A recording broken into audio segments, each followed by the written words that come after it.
Muy buenos días a los radioescuchas que nos sintonizan en las frecuencias de Telemetro Radio, a quienes nos ven por streaming a través de Metcongo, así como en RPC Televisión, en señal de televisión digital terrestre, y a los miles que desde cualquier parte del mundo nos siguen en vivo o en diferido a través de la plataforma de Telemetro Cuarto Poder en YouTube. Bienvenidos a la emisión de hoy, miércoles 3 de julio del año 2024. En materia internacional, lo más destacado tiene que ver con la visita que el presidente de Rusia, Vladimir Putin, hace este miércoles a Astana, en vísperas de la cumbre de la Organización de Cooperación de Shanghái, OCS, para mantener reuniones con otros líderes, incluido el chino Xi Jinping y el de Turquía, Recep Tayyip Erdogan, en medio de la guerra con Ucrania y sus tensiones con Occidente. Los 9 países miembros de la OCS, que se extiende de Moscú a Pekín, abarca a cerca de la mitad de la población mundial.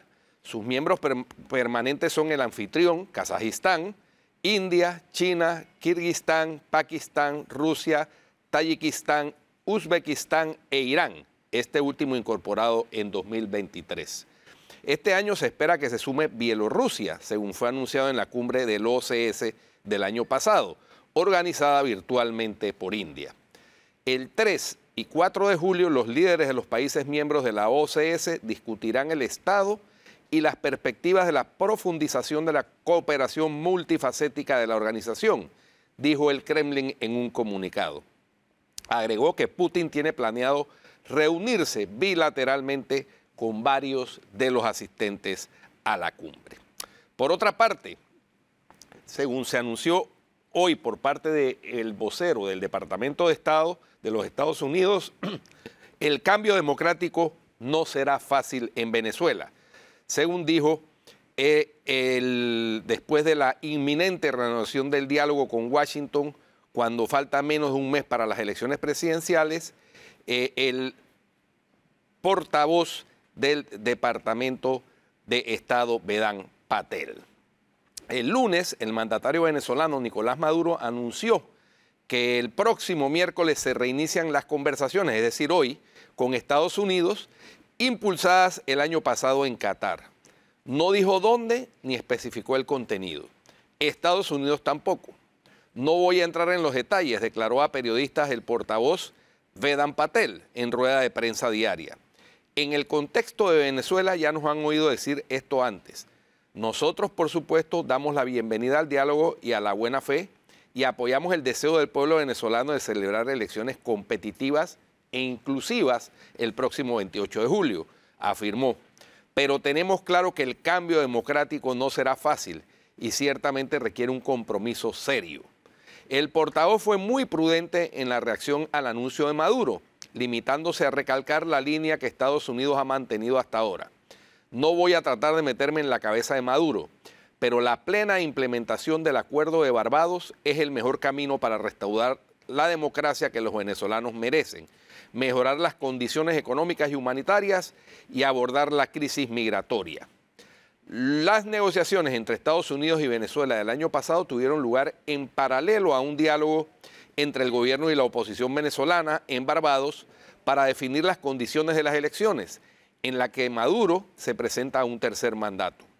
En recompensa por el Acuerdo de Barbados, el gobierno estadounidense flexibilizó el embargo petrolero, pero acabó reimponiendo las sanciones por la inhabilitación de la principal líder opositora, María Corina Machado. Lo cierto es que en Venezuela todas las encuestas dan por triunfador hasta ahora de las elecciones del 28 de julio al líder opositor repuesto del repuesto, Edmundo González. Así que vamos a ver cómo se desarrolla de aquí a allá, primero este diálogo, esta nueva etapa del diálogo y luego la propia etapa preelectoral y las elecciones. Y por último, el Tribunal Supremo de Japón respaldó este miércoles la inconstitucionalidad de las esterilizaciones forzosas llevadas a cabo bajo la extinta ley de eugenesia nacional y ordenó al Estado indemnizaciones adicionales al considerar que el periodo de prescripción de 20 años fijado para actos ilícitos no se aplica en estos casos. Es decir, declaró imprescriptible las atrocidades llevadas a cabo. Es el primer fallo del Tribunal Supremo sobre este asunto y llega tras años de lucha de los afectados que habían quedado sin compensación estatal y pedían indemnizaciones sin caducidad, y en otros casos de quienes pedían cantidades más justas. Los 5 demandantes en este caso que presentaron denuncias en juzgados de Sapporo en el norte, Sendai en el noreste, Tokio en el centro, Osaka en el oeste y Kobe en el oeste, forman parte de las 39 personas que desde 2018 han llevado al gobierno central a los tribunales tras años de negación a pagarles indemnizaciones por el periodo de prescripción de 20 años fijado para pedir compensaciones. En 2022 una primera sentencia falló a favor de una indemnización, a la que siguieron 3 más al considerar que había motivos para ignorar el periodo de prescripción. En los 5 casos todas las instancias sí coincidieron en la inconstitucionalidad de la praxis. La Ley de Protección de la Eugenesia japonesa, vigente entre 1948 y 1996, autorizaba la esterilización de personas con discapacidades o enfermedades hereditarias e incluso practicar abortos para evitar el nacimiento de descendencia considerada inferior. Unas 25.000 personas fueron esterilizadas bajo el programa, 16.000 de ellas sin su consentimiento, según datos gubernamentales. La avalancha de demandas por las esterilizaciones forzadas llevó al gobierno japonés a aprobar en 2019 un marco de compensaciones a las víctimas que cumplan ciertos requisitos, y se calcula que unas 1.100 personas habrían sido certificadas para su recepción. El monto asciende tan solo a 3.2 millones de yenes, unos 20.700 euros por persona, una cantidad que ha sido criticada por considerarse baja y muy inferior a las solicitadas por los afectados en las demandas, pese a lo que el Ejecutivo ha seguido batallando en los tribunales, una postura que deberá revisarse tras el fallo emitido por el Supremo japonés el día de hoy, mi querida Flor. Bueno, ayer fue un día bastante activo en la Asamblea Nacional. Todo el mundo presentó todos los proyectos y todos los diputados pusieron en sus redes todo lo que hicieron, bueno, reportaron todo. Están activados, como se dice popularmente, como dicen los muchachos, Empezaron están activados. Empezaron con batería. Ay, me llamó la atención, eso sí, diputados que ya acaban de empezar y ya habilitaron a sus suplentes. Bueno, me explicaron, Flor, a propósito de eso y del revuelo que eso causó, que eso es una práctica habitual. Sí. ¿Y qué se hace para que por si acaso se pelean en el camino el principal con el suplente, ya está no quede habilitado. la curul, ya está habilitado y no quede la curul vacía cuando el principal se ausenta? Sí, pero en realidad, mira, Eduardo Vázquez de CD no cobra el suplente, por ser habilitado no produce ningún efecto económico. El suplente solo cobra cuando hace uso de la Claro, pero puede no ir el principal todo este tiempo si quisiera. Por ejemplo, el del CD, Eduardo Vázquez, habilitó hasta el 30 de octubre a su suplente. Jaime Vargas, el que era el presidente de la Asamblea, hasta el 31 de octubre de este año también. Osman Gómez, hasta ahorita, por un mes, 31 de julio. Edwin Vergara, panameñista, hasta el 31 de diciembre. Jorge Luis Herrera, hasta el 31 de octubre. Cheyo Gálvez, hasta el 31 de diciembre. O sea, su hija puede ir hasta el 31 de diciembre. Yo no creo que ellos se vayan a pelear, ¿me entiendes? Eso simplemente va a poder faltar tranquilamente. Sí. Y lo hemos visto mucho tiempo. Bueno, Cheyo Gálvez nunca va. Solamente va a los primeros de julio. Solamente va a los primeros de julio. Benicio Robinson lo habilitó indefinidamente al hijo. Desde hoy, desde ayer, indefinidamente. Y Ariel Vallarino hasta por un año entero habilitó a su suplente, por el 30 de junio del 2025. Bolota hasta el 20 de junio del 2025. ¿Qué tal?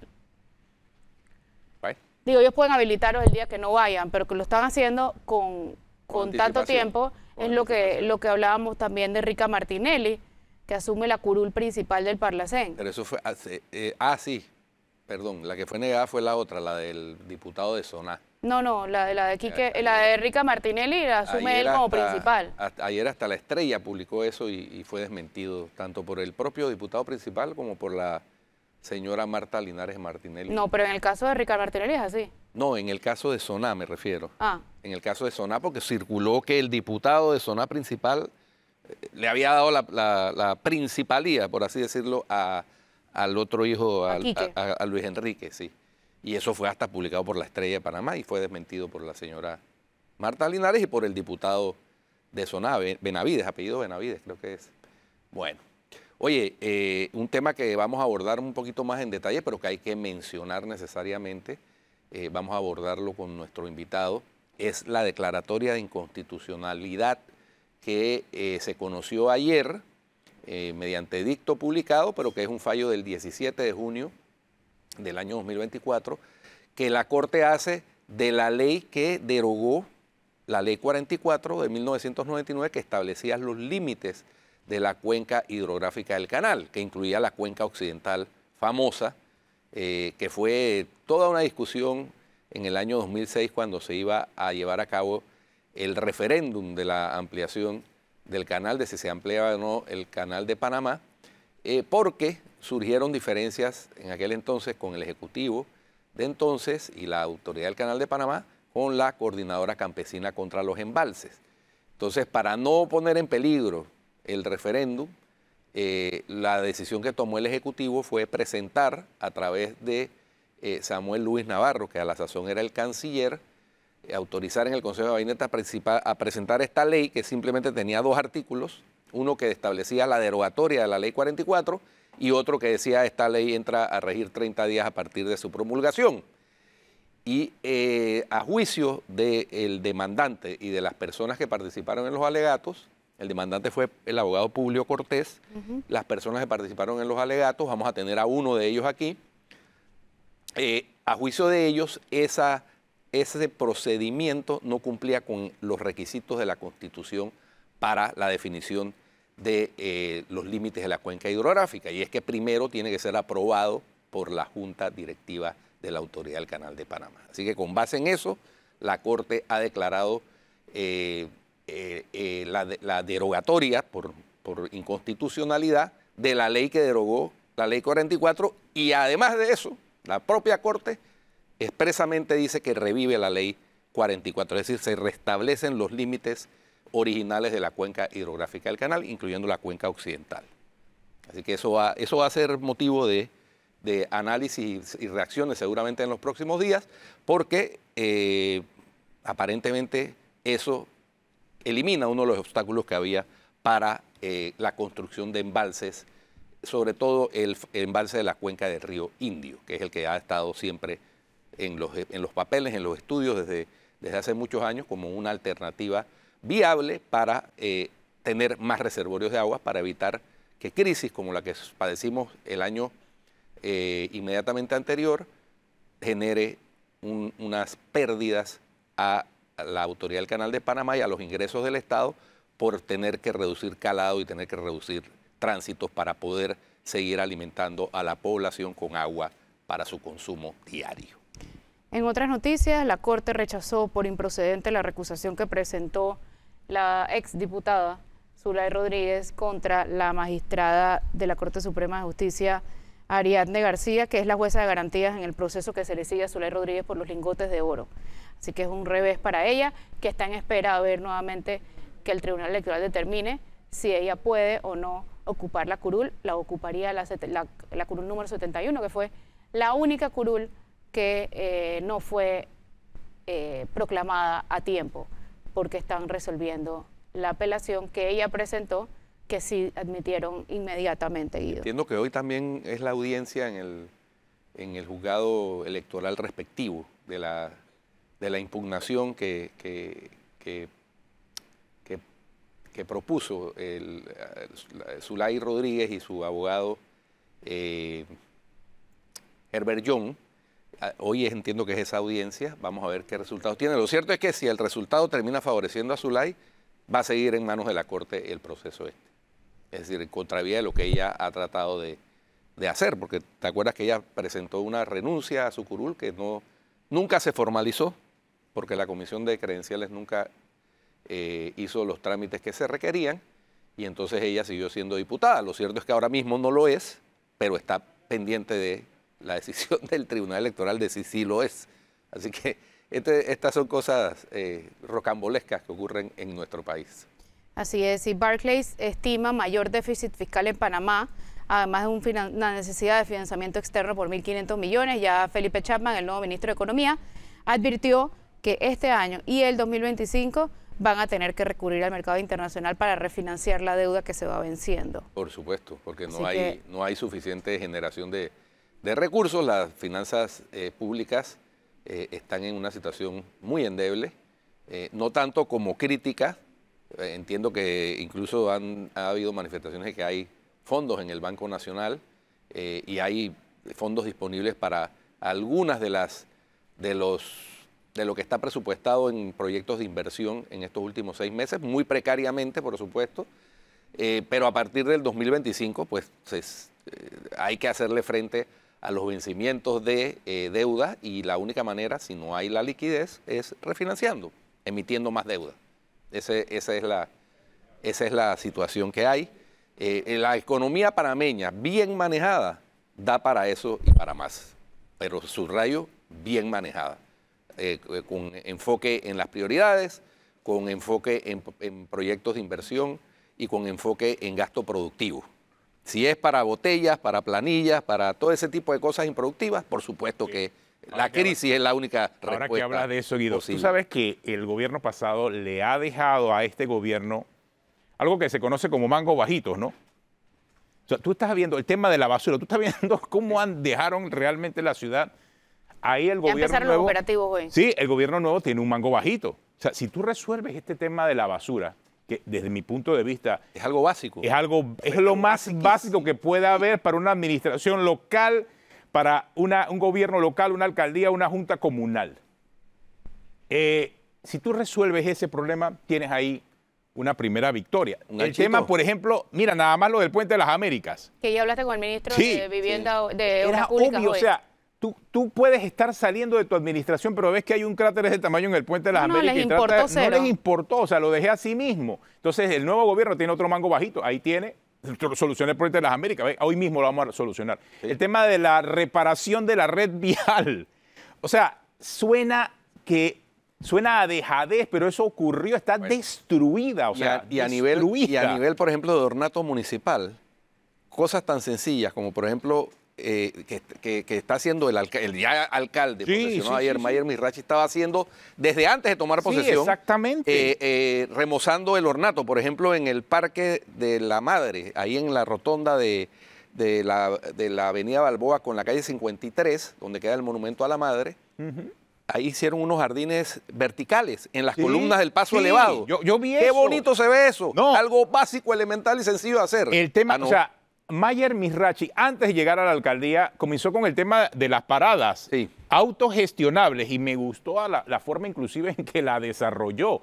O sea, estaba la administración alcaldicia funcionando y él, antes de ser alcalde, antes de ganar la elección, estaba trabajando estos temas, demostrando que realmente sí pueden hacerse cambios, inclusive sin ser la autoridad. Y veo que eso también lo está llevando adelante en su gestión alcaldicia. Son buenos conceptos que comienzan a implementarse y que realmente si se hacen de manera estructurada, créanme que puede comenzar a haber cambios importantes. Ahora, que se haga con transparencia, con contrataciones transparentes, con precios razonables, etcétera, hablando de por ornato, mira, resulta realmente inaceptable que la vía panamericana, de por sí ya sabemos que él no ha reparado los huecos y esa es su responsabilidad, porque el responsable de mantener la vía panamericana funcionando y en buenas condiciones es el Ministerio de Obras Públicas, por ley. Pero ¿qué resulta? Que en la medida en que uno cruza la Panamericana va pasando por diferentes distritos. Inaceptable, por ejemplo, en el caso de la autopista Rejal-La Chorrera, eso está lleno de llantas, o sea, hay llantas, enormes llantas, 3, 4 tú cuentas en la ruta, y están allí hace varias semanas. Y no hay una autoridad local, no hay un alcalde, no hay un representante que se digne a moverlas. La maleza, Las cunetas. la maleza se come la calle, se come la autopista. O sea, ya hay árboles en medio de esa autopista. Hay árboles. Árboles que dan hasta frutos. O sea, realmente eso es un ejemplo de dejadez. Entonces tú le preguntas a la autoridad local por qué eso está así y adivina qué responden. Y siempre esa es su respuesta, no es que esa es responsabilidad del MOP. El MOP. Sí. Sí, pero es que tú eres la autoridad local. Los carros pasan por tu distrito. Sí. O sea, trata por lo menos de dar una buena imagen, pero no hay plata. Es la respuesta clave siempre, no hay plata. Y sí ha habido Claro. áreas, Atenógenes, ahora que mencionas eso, en la carretera panamericana, en donde en ocasiones Sí. las autoridades locales se han esmerado en el ornato de esa isleta que pasa en medio de la carretera. Así es. Y Pero- mira, por pero- ejemplo, caso de Penonomé.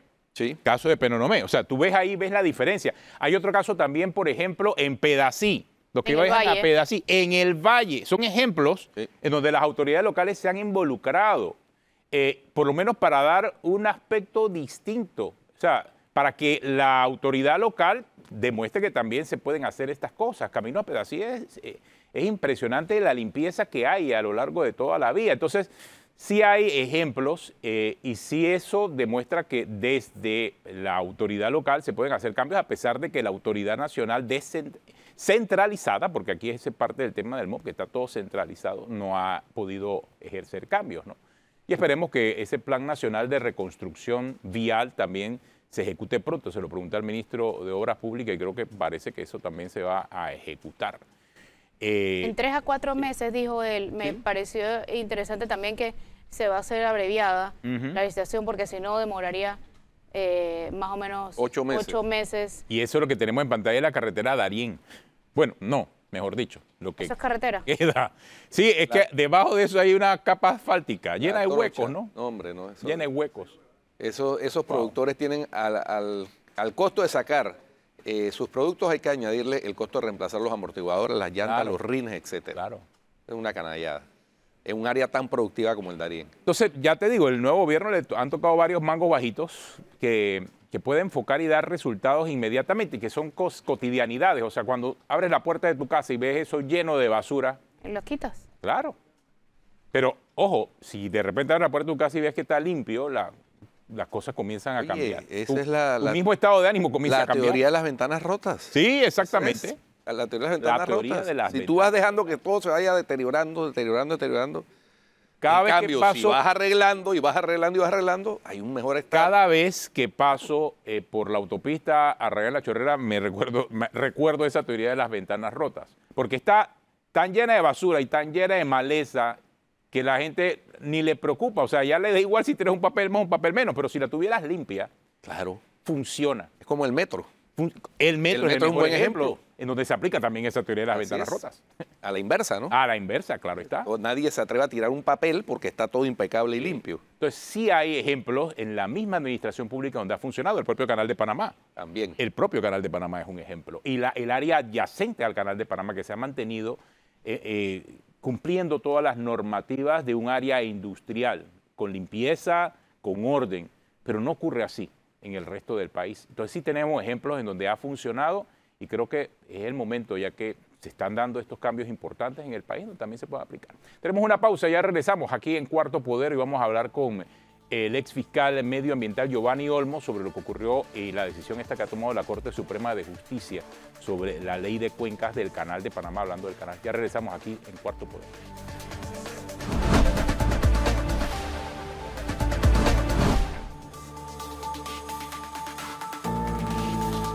Y Bien, la bebé, estamos- el bebé, ¿cómo está? Estamos de regreso en Cuarto Poder. Nos acompaña ya nuestro invitado para el día de hoy, el exfiscal ambiental Giovanni Olmos, que además de haber tenido la experiencia de ser fiscal medioambiental, en la demanda, esta a la que hacíamos referencia, que la Corte, en virtud de la cual la Corte declaró inconstitucional la ley que derogó la Ley 44 de 1999, que establecía los límites de la cuenca del canal, de la cuenca hidrográfica, él también presentó unos alegatos con una argumentación contemporánea, muy en boga sobre el tema del derecho ambiental. Bienvenido, Giovanni. Bueno, muchas gracias por la invitación al Cuarto Poder. Obviamente extender también mi saludo a Pulio Cortés, que fue el abogado que propuso la demanda y bueno, y nos avisó de que estaba circulando pues esta acción y propusimos entonces una situación de restablecer los principios que ya están en boga, como es el principio de no regresión, el principio progresista, precautorio en torno al manejo de los recursos hídricos. Mire, amigo, colega Guido, todo tiene que ver con el ordenamiento territorial del ambiente. Aparentemente, la discusión se vincula a la operación del canal, ¿verdad? pero esto está vinculado a la protección de los recursos hídricos frente a la operación del canal, pero también a los diferentes usos que tienen los recursos hídricos en esas áreas, porque son 3 provincias que abarcan la cuenca hidrográfica. Entonces, al disminuir los límites de ese ordenamiento territorial que se puede considerar ambiental, eso afecta entonces en cierta forma el manejo de la cuenca en sí, que es competencia de la Autoridad del Canal de Panamá, y de la misma forma garantizar la operación del canal. El argumento que presenta el demandante básicamente es que el Ejecutivo del momento, en el gobierno de Martín Torrijos, presentó este proyecto de ley a la Asamblea sin cumplir el requisito de que fuera discutido primero en la Junta Directiva de la Autoridad del Canal de Panamá. Esta ley 20, que fue derogada con este fallo, que fue declarada inconstitucional, por decirlo, obviamente no tuvieron el debido cuidado, la debida diligencia, primero de acudir a la autoridad competente según la Constitución, que es lo que plantea el doctor Publio Cortés en cuanto a la pretermisión de obviar ese trámite fundamental. Entonces, eso fue lo que la Corte entró a analizar. Pero aquí viene un tema bien importante, es la reviviscencia de lo que señala el artículo 37 del Código Civil. Y yo te pregunto a ti como abogado y acá a los amigos periodistas. Ahora la discusión es si hay que proponer una nueva ley. Y si esa propuesta de una nueva ley puede venir otros cambios al polígono de la cuenca hidrográfica.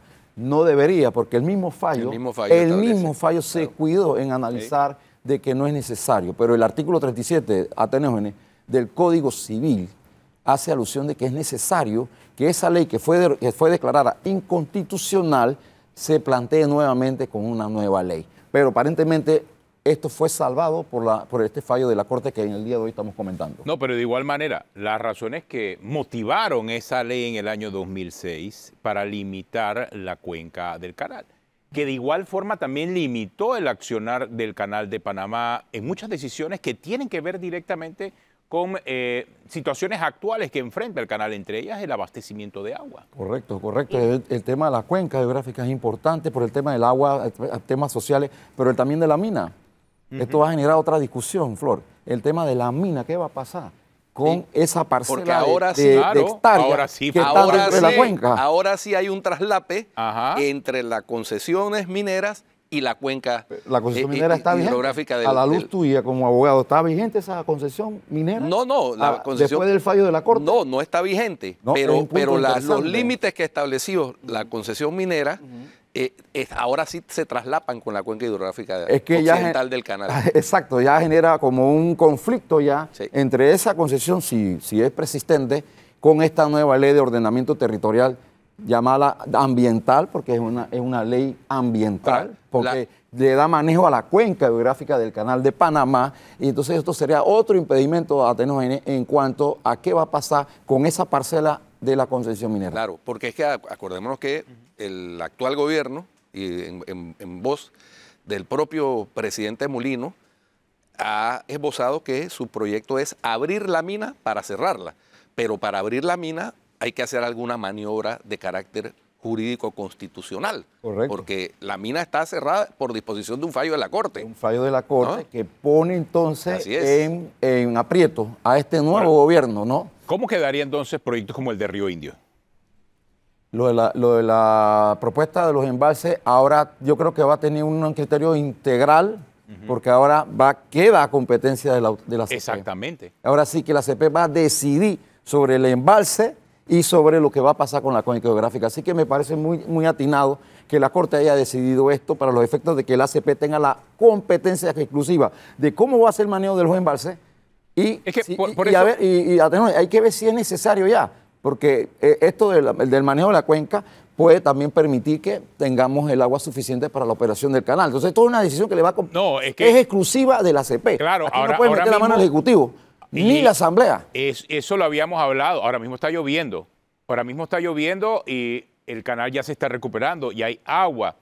Pero el tema es que la administración de esa agua para el Canal de Panamá no depende solamente de la parte del medio ambiente. O sea, si en en una temporada llueve, en otra temporada no, sino que el agua es el recurso principal que necesita administrar el Canal de Panamá. Y en el caso del canal tiene agua para el uso del propio canal y también agua para el consumo humano de la ciudad.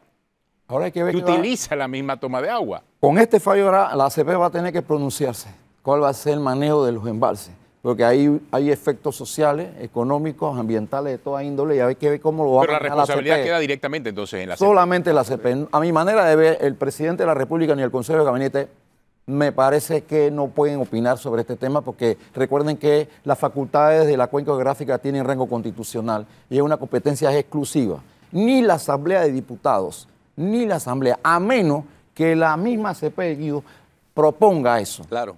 Tiene que pasar por la A Junta menos que Directiva la de ACP lo proponga. Así que hay que ver qué va a pasar a partir de hoy con este fallo de la Corte. Claro, han pasado 18 años, ¿no? Desde esa ley del 2006, 18. que tuvo un origen también en función de la ampliación del Canal de Panamá. Claro, Y que como estableció un territorio. límite también para que el Canal de Panamá pudiese tener esa jurisdicción necesaria para los embalses que el propio canal tuviese que tomar en el futuro. Ahora, Y en pantalla están las tinas, porque las tinas eran parte de esa solución al problema de abastecimiento de agua para el paso de barcos en el Canal de Panamá. Claro, fíjate que que está citado en el fallo de la Corte, entre las motivaciones o la exposición de motivos de la ley que presentó el entonces canciller Samuel Lewis Navarro a la Asamblea, estaba que como el proyecto de la ampliación no iba a requerir embalses, ¿no? Se podía proceder a la derogatoria de la ley. Y eso a mí me parece que se quedó un poquito corto de visión, como el tiempo ha demostrado, porque no se requerían embalses para ese proyecto, pero con el cambio climático y con el aumento de la población del área metropolitana, que realmente es el área que abarca las provincias de Panamá, Panamá Oeste, Colón y eventualmente Panamá Este, evidentemente se requiere más agua. Y agua tenemos, lo que pasa es que se va al mar por los ríos, porque no la reservamos, no tenemos reservorios. Nunca antes de la construcción del canal se habían construido unas tinas de este tipo en el mundo para abastecer un canal. Primero, existía experiencia en Europa, pero las tinas en Europa eran más pequeñas. Y dos, no tenían una corriente de agua salada. Además, obviamente aquí el Canal de Panamá es una mezcla de agua dulce con agua salada. Eso afectó el desarrollo y desenvolvimiento de las tinas. Pero me están preguntando aquí acerca de la ley que prohíbe los embalses. Me dicen que está vigente, licenciado. Bueno, eso es una ley que me han dicho que se está operando, doctor. Entiendo que ya hay unos trabajos socioeconómicos dentro de la cuenca y además de eso también se está como analizando el tema de las indemnizaciones. Así que yo pienso que ese tema en la ACP está todavía funcionando, se está analizando, se está evaluando, es lo que yo he escuchado. Pero sí hay una ley vigente. Sí, es una ley, sí existe una normativa sobre esto y que ahora hay que como compatibilizarla con este fallo de la Corte. Pero aquí el tema va a ser es que lo que a mí me preocupa, Flores, es que se le vaya a dar el ingrediente político. Porque ahí viene el tema de la reviviscencia, que tú sabes que el artículo 37 del Código Civil exige, según esa norma, que es necesario que se dicte otra ley, pero el fallo de la Corte dice otra cosa. Entonces ahí va a venir una discusión interesante. Cambiando un poquito de tema y hablando justamente del tema político, ¿cuál es su opinión como ex fiscal de la destitución de 2 fiscales y la renuncia de un tercero en el Ministerio Público a 3 días de la toma de posesión del presidente José Raúl Mulino? Genera suspicacia, a mi manera de ver, si estos fiscales cometieron alguna irregularidad, por ejemplo, en una detención y que se decretó ilegal, o en una otra actuación que generó responsabilidad, eso tiene que ser coetáneo en el momento que se ejecuta la acción o la conducta infraccional, lo que debe ser en un proceso administrativo sancionador.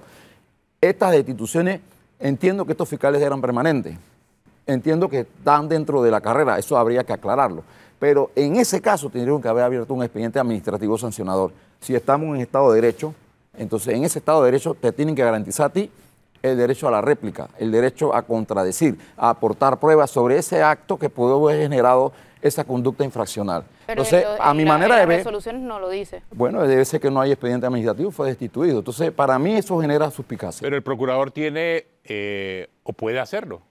Él puede hacerlo porque es la autoridad nominadora, pero si estamos ante situaciones que van a ir a la sala tercera, de lo contencioso que puede generar indemnizaciones a favor de estos funcionarios. Ya Pienso esto que pasó con Ana Matilde Gómez. ya pasó con Ana Matilde, yo fui el primer caso donde me reintegraron y fue el primer fiscal que me reintegraron y que, bueno, ahí sí se cumplió con el proceso administrativo sancionador.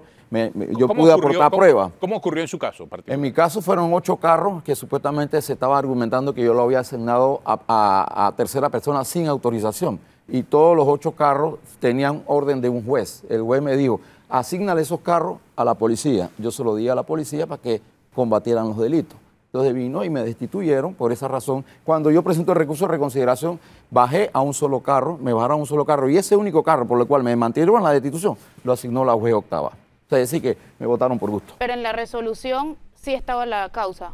Sí estaba Sí la decía causa. lo de los carros. Lo de los carros que había. Pero yo me reí las resoluciones de ahora, 2 de ellas, y no había razones. Simplemente decía que como no eran de carrera, pero ningún fiscal es de carrera. Es que en lo administrativo se debe motivar. Ahí faltó la motivación. Y a mi manera de ver, con todo el respeto al procurador, se dio abierto un expediente administrativo, porque esto va a ir a la Corte. Y la Corte, aun cuando sea la autoridad nominadora y de libre remoción, y con esto de que son permanentes, puede considerar que el acto puede ser irregular o arbitrario o abuso. ¿Cuánto tiempo tomó el tema en la Corte en su caso? 2 años y medio. 2 años. Después usted fue reintegrado, tengo Después entendido. fue reintegrado y inmediatamente usted renunció, renuncié. ¿no? Y renuncié inmediatamente. Así que esto puede ser el caso también, ¿Y ¿no? por qué renunció inmediatamente? No, porque obviamente es una nueva titular que obviamente no quería trabajar con los fiscales antiguos, porque recuerde que fueron 12 fiscales que se destituyeron. Pero igual lo indemnizaron. Y el Estado me indemnizó. Es decir, que tuvieron que pagarme. Cuando advertimos que esa destitución era ilegal, porque esos carros no los asignó Giovanni Olmo, los asignaron los jueces, no Giovanni Olmo, entonces estaban sustentados en debida forma. Entonces, por eso hay que tener mucho cuidado, las autoridades nominadoras, por aristas políticas no destituir al funcionario. Si ese funcionario o ese fiscal actuó de una manera ilegal, irregular, de una manera en un expediente que ha generado suspicacia también de una irregularidad, entonces se debe abrir el expediente administrativo para probar esa situación o esas circunstancias.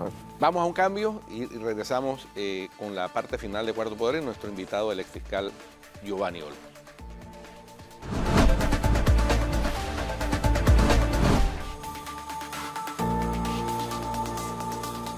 Continuamos aquí en Cuarto Poder. Oye, porque hemos recibido muchas preguntas de ambos temas. Estamos recibiendo preguntas. Sí. Guido, Claro. tenía ahí varias, ¿no? Aquí me pregunta alguien, Giovanni, con la restitución de los límites originales de la cuenca del canal, ¿cómo se van a recuperar las tierras tituladas a favor de políticos locales en los últimos años? Que ese es un, ese es un rumor a sotoboche. Que aprovecharon el momento. Sí, aprovecharon el momento. correcto. Claro. ¿Cómo pasa? ¿Qué pasa ahí? Parece que fue un negocio. Claro que no parece, es un negocio. La CP es una negocio. institución constitucional, debe decretar las expropiaciones que corresponden para que eso ya son bienes del Estado.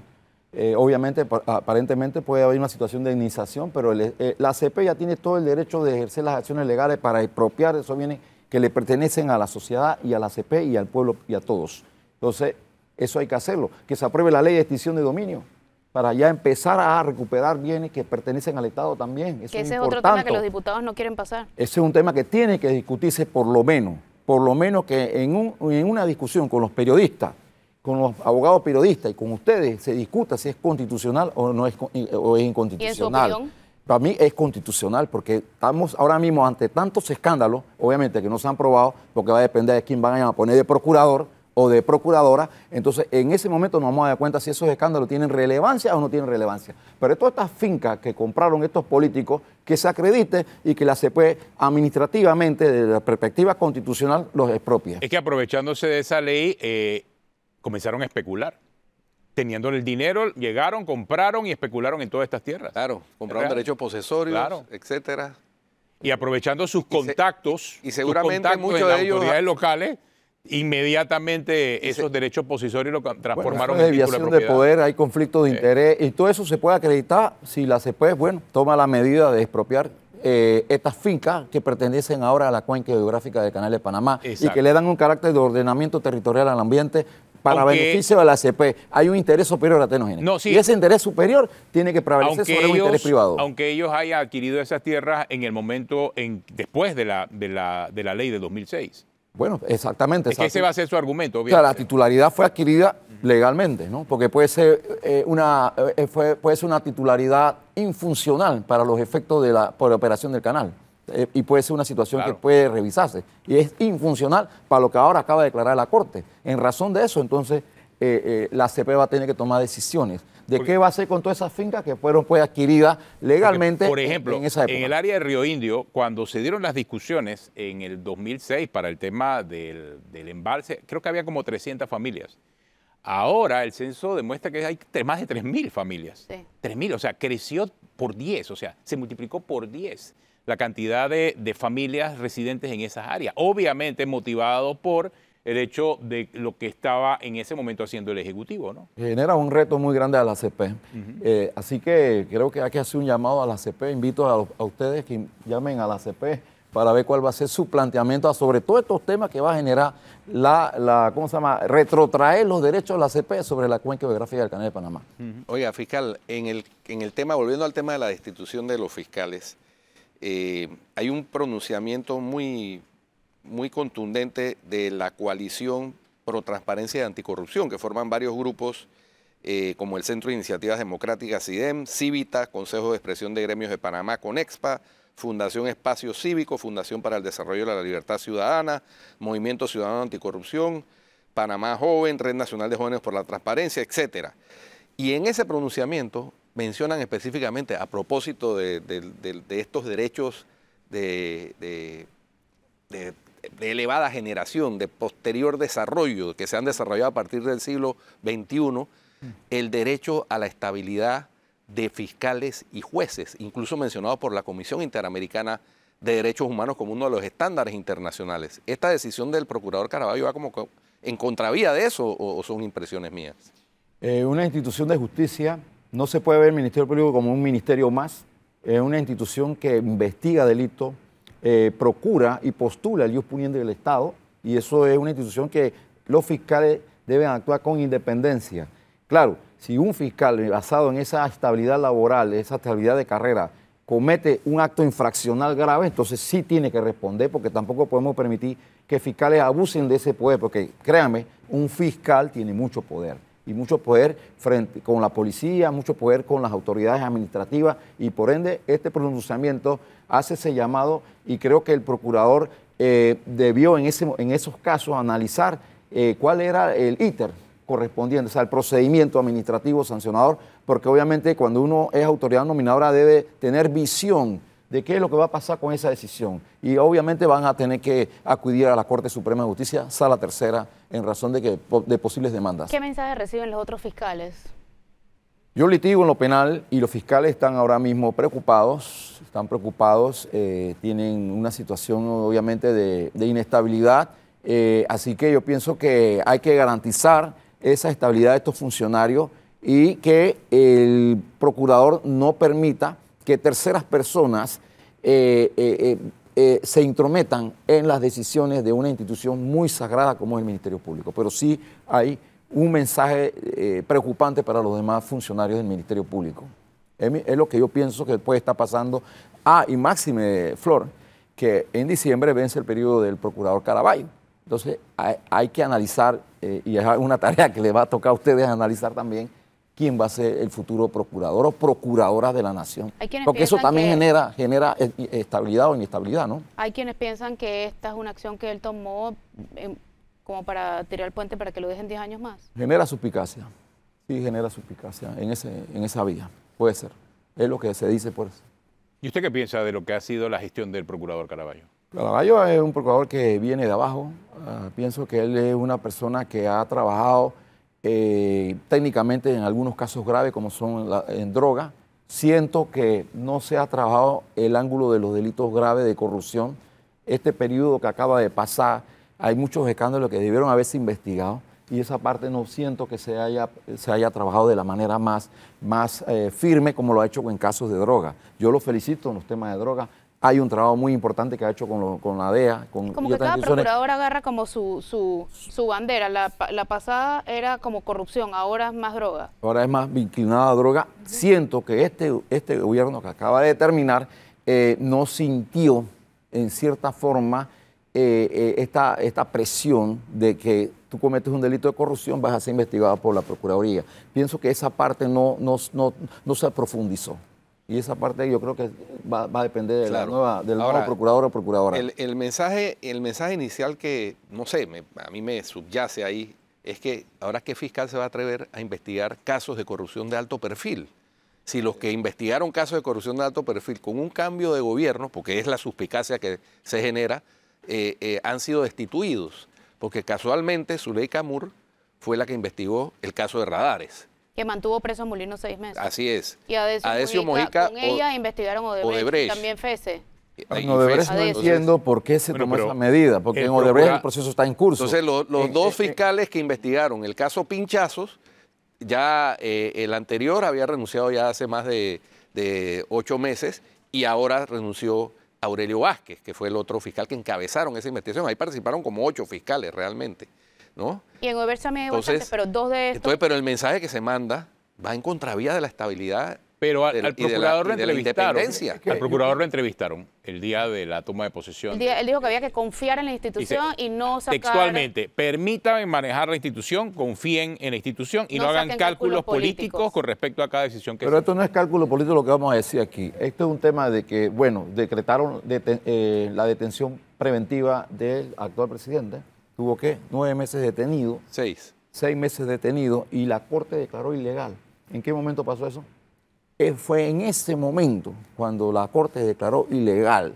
Se debió en ese coetáneo levantar el expediente administrativo. No, pero él lo que mencionó ahí, en esa declaración también, fue que en el caso de un secuestro de una finca que manejó Zuleika Moore, hubo irregularidades y entonces la Corte lo sancionó con $50.000 y él tuvo que hacer un traslado, pero por un error del Ministerio Público, claramente. O sea, que eso lo pagaría el Ministerio Público, obviamente. Claro. La pregunta es, ¿el Ministerio Público no tiene 200.000 errores en miles de procesos, incluyendo los que ha investigado él?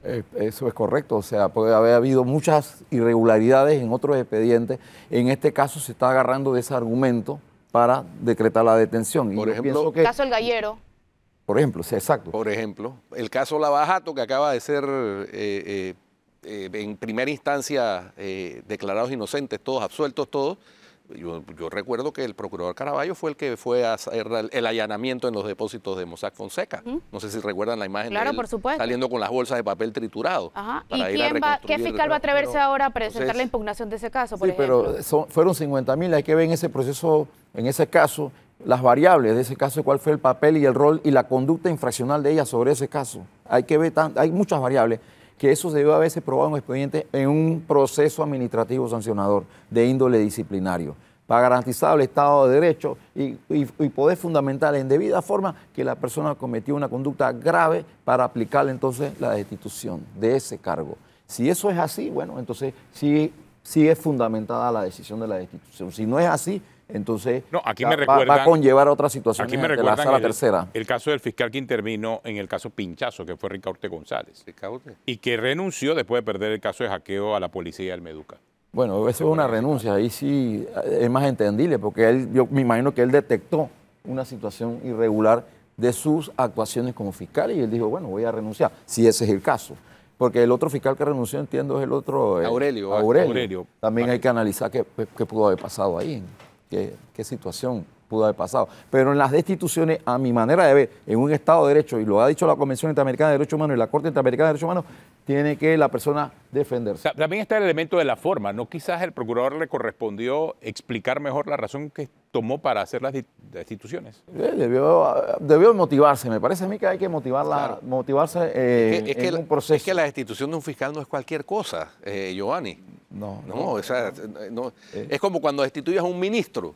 Es lo mismo, ¿no? Sin que sea parte del Ejecutivo. La destitución de un fiscal por parte del procurador debe obedecer a una causa, a una causal. Por eso, el procurador no ha explicado esa parte. Digo, más allá de la declaración que hubo en la Asamblea, solamente se limitó a eso. Además, cálculos políticos se evitan con información. Claro. Transparencia. Y así no se llena la información, o sea, o no se llenan los espacios vacíos. Exactamente. Los fiscales está dejando un espacio vacío y lo que hay es especulación sobre el tema. Muchas gracias, Giovanni, por atender la invitación de Cuarto Poder. Se nos acabó el tiempo. Si usted sigue en Telemetro Radio, siga con los muchachos del brunch y en RPC Televisión, El Gordo y la Flaca.